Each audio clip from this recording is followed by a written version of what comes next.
Jangan lupa subscribe, like, and share. Coba ingat, seandainya orang tua kita mulai sepuh, udah tua renta, apakah pernah ada adegan dalam kehidupan kita membentak orang tua kita, sampai orang tua kita merasa ketakutan kepada anaknya sendiri. Orang tua kita nggak berani untuk mengatakan keinginannya, ingin dibuatkan atau ingin dimasak, ingin dibelikan satu masakan kesukaan dia, saking takut dan saking kagetnya orang tua kita terhadap sikap kita yang pernah memarahi, membentak, bahkan kadang mencela orang tua kita. Coba ingat adegan itu yang pernah terjadi di suatu pagi di rumah kita kepada orang tua kita. Adegan yang pernah terjadi di suatu malam di hadapan orang tua kita. Bahkan kadang kita pernah memarahi orang tua kita sampai dia malu di hadapan orang banyak, di hadapan saudara-saudara kita, di hadapan saudara-saudaranya, di hadapan orang banyak yang dia tidak kenal, mungkin di jalan, mungkin di pasar, mungkin di mall, mungkin dimanapun. Karena kita kecewa kepada orang tua kita, lalu kita marahi orang tua kita habis-habisan di depan orang banyak. Sampai orang tua kita merasa sedih, kecewa, lalu merasa takut kepada anak yang dulu sering dia gendong.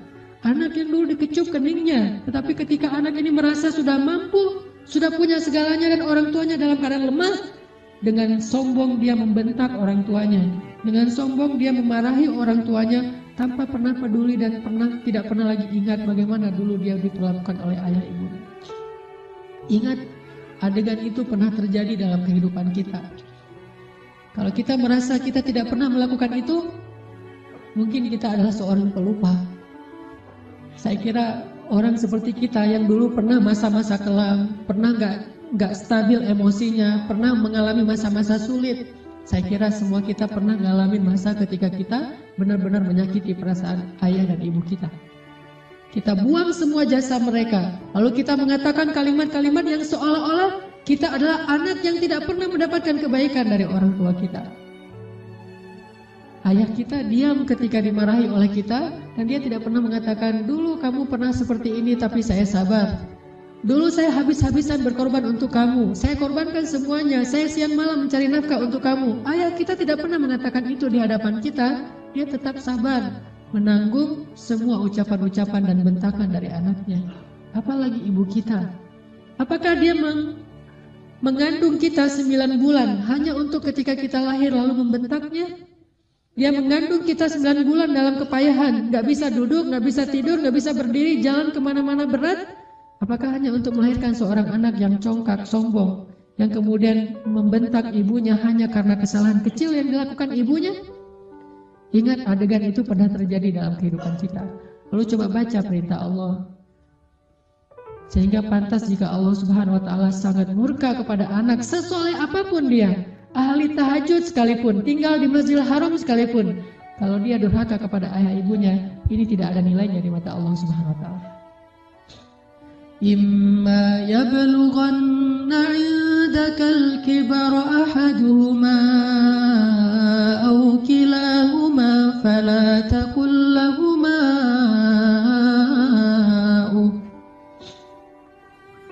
Seandainya salah satu dari mereka atau keduanya tumbuh atau hidup bersama kalian dalam tanggungan kalian, maka janganlah sekali-kali kalian mengatakan kepada keduanya kalimat-kalimat yang menyakiti. Uffin. Allah larang kita untuk mengatakan itu. Lebih baik kita tidak pernah sholat sunnah sekalipun, kalau kita masih bisa tetap menjaga lisan kita kepada orang tua, daripada kita menjadi ahli ibadah tetapi kita tidak mampu menjaga lisan kita dari menyakiti orang tua kita. فلا تقل لهما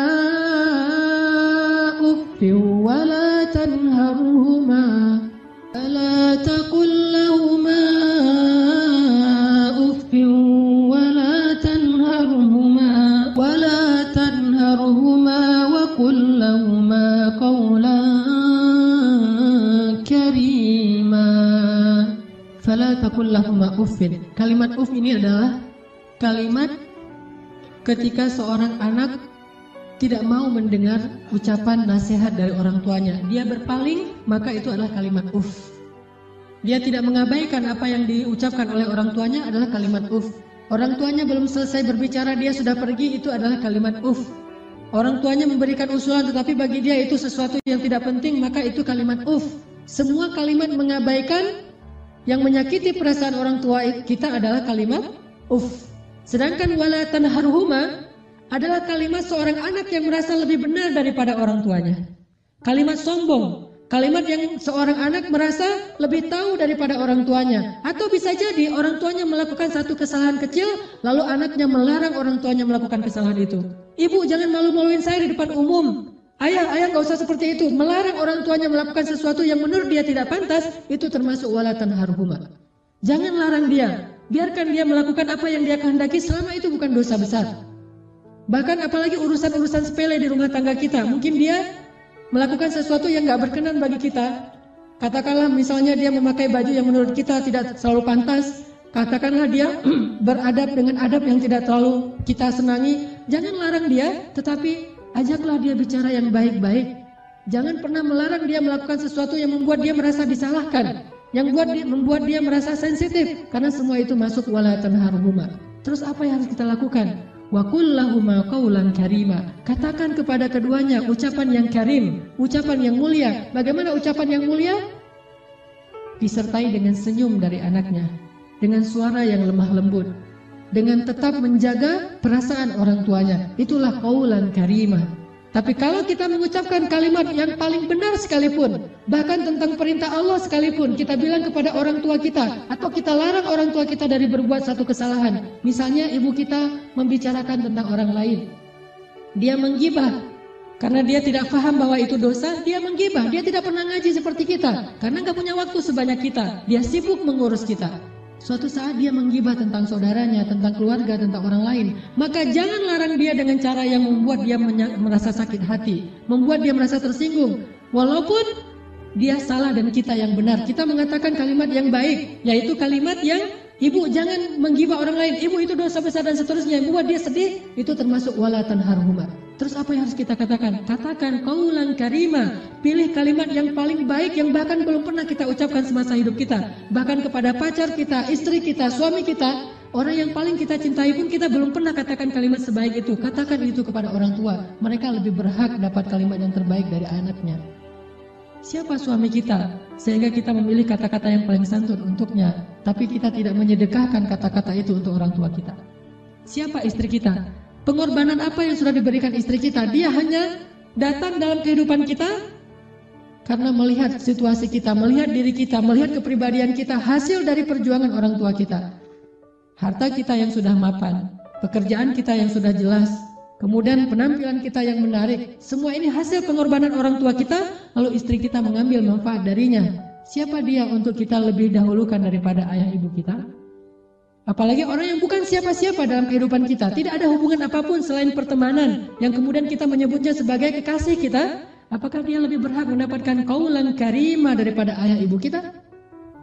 Makanya Allah mengatakan wa qul lahuma qaulan karima. Selalu tersenyum ketika berbicara kepada orang tua kita, bahkan dalam kondisi ketika kita tidak nyaman perasaannya, dalam kondisi kecewa sekalipun, dalam kondisi tersinggung sekalipun, kita berhak untuk tersinggung, tetapi kita tidak berhak untuk mengekspresikannya di hadapan orang tua kita.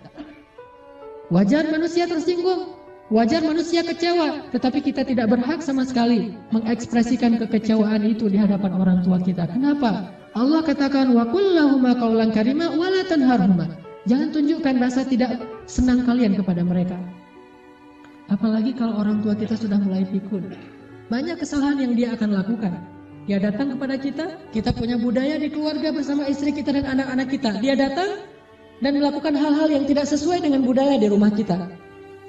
Kalau ayah kita seorang laki-laki yang perokok misalnya, maka dia merokok di sembarang tempat, lalu dia tidak pakai asbak, dia buang puntung rokoknya atau mungkin debu dari rokok itu di mana-mana. Karena kita merasa bahwa rumah kita tidak punya budaya seperti ini, kita marah kepada orang tua kita. Tetap jangan marahi dia, wala tanharhuma. Jangan cela dia, jangan marahi dia, kata Allah SWT. Walaupun dia melakukan kesalahan sekalipun. Ibu kita juga demikian, mungkin dia sering tersinggung dengan menantunya, yaitu pasangan kita. Dengan suami kita, dengan istri kita, tetap walaupun ibu kita yang salah, jangan kita menghardik dia, wala tanharhuma. Tetapi kita minta istri kita, suami kita untuk lebih bersabar kepada mertuanya. Walaupun yang salah adalah mertua, itu yang Allah maksud wala tanharhuma. Jangan pernah Jangan abaikan apa yang dia ucapkan. Jangan cela dia walaupun dia berbuat kesalahan, tetapi wa qul lahuma qaulan karima. Ucapan yang paling baik yang sekali kita ucapkan membuat hati orang tua kita